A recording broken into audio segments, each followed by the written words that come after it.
ایک بادشاہ ہوتا ہے، اس کی اولاد نہیں ہوتی، وہ اسی فکر میں ہوتا ہے کہ میرے بعد کون بادشاہ بنے گا، اسی کشمکش میں اس کی زندگی چل رہی ہوتی ہے۔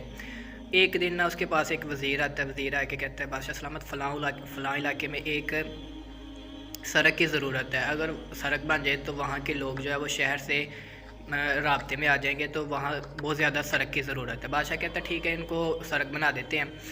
بادشاہ نے ایک عالی شان سڑک بنوائی۔ سڑک کا جب افتتاح ہوا تو بادشاہ نے تمام لوگوں کو اکٹھا کیا، لوگوں کو کہا کہ میں نے آپ کی ضرورت پوری کرنے کے لیے ایک سڑک بنوائی ہے، تو آپ اس کا جائزہ لے کے آئیں کہ اچھی بنی ہے، کوئی کمی بیشی ہے تو آ کے ہمیں بتائیں، ہم اس کمی بیشی کو پورا کرتے ہیں۔ سب لوگ سڑک دیکھنے گئے، واپس آ کے بادشاہ کو سبھی نے ایک ہی جواب دیا، بادشاہ سڑک تو نے ماشاءاللہ بہت اچھی بنوائی ہے، لیکن فلاں موڑ پہ نا ایک کچرے کا ڈھیر ہے، وہ اگر صاف ہو جائے تو خوبصورتی میں چار چاند لگ جائیں گے۔ بادشاہ کہتا ہے کہ ٹھیک ہے، میں اس کو صاف کروا دیتا ہوں۔ اتنے میں ایک سپاہی آتا ہے، سپاہی آ کے کہتا ہے کہ بادشاہ سلامت، آپ نے جو گندگی کا ڈھیر وہاں پہ رکھوایا تھا اس کو ایک آدمی صاف کر رہا ہے، اور جو آپ نے اس میں رقم رکھوائی تھی اس نے اتنا ایماندار ہے کہ اس نے اس رقم کو دیکھا بھی نہیں ہے۔ بادشاہ کہتا ہے بس مجھے میرا اگلا بادشاہ مل گیا۔ تو بادشاہ کے بعد بادشاہ کا جب انتقال ہوا تو اس بندے کو بادشاہ بنا دیا گیا۔ تو اس کے بادشاہ بننے کے کچھ ایام بعد ہی نا ملک میں اس کی جو بادشاہ تھی اس میں قحط سالی ہو گئی۔ تمام وزراء اکٹھے ہو کے کہ بادشاہ اس کا کوئی حل نکالے گا، بادشاہ کی خدمت میں حاضر ہوئے۔ آ کے بادشاہ کو کہتے ہیں کہ بادشاہ سلامت قحط سالی ہو گئی ہے، ہمارے نوجوانوں کے لیے کوئی ایسا طریقہ ڈھونڈے کہ یہ کما کے بہترین روزگار وہ کھا سکیں۔ بادشاہ کہتا ہے کہ دیکھو، ہر مجھے چوراہے پہ، ہر چار قدم پہ، ہر گلی محلے میں مجھے ایک ایک گندگی کا ڈھیر جو ہے وہ چاہیے۔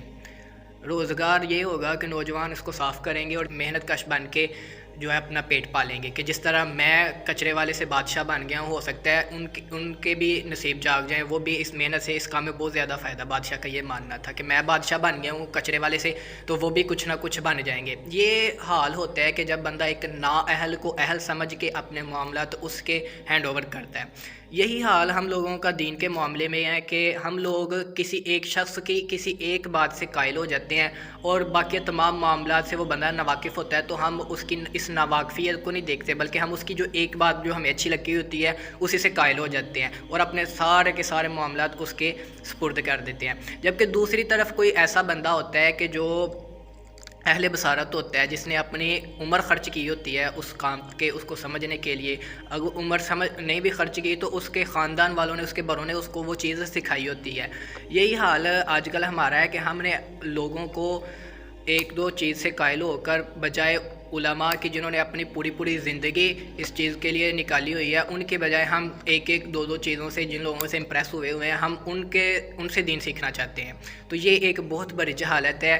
وہ بندہ کہ جو خود کچرے والا تھا، اس نے لوگوں کے لیے بھی کچرے کا معاش ڈھونڈا، اور یہ جو لوگ ہوتے ہیں یہ خود چند کتابیں پڑھ کے مائک اٹھا کے بیٹھ جاتے ہیں اور شروع ہو جاتے ہیں علماء کو برا بھلا کہنا کہ جو ہم نے سیکھا ہے، جو ہم نے سمجھا ہے کتابوں سے، وہی حقیقی دین ہے۔ جبکہ کتابوں میں ذریعہ نہیں ہے دین سیکھنے کا۔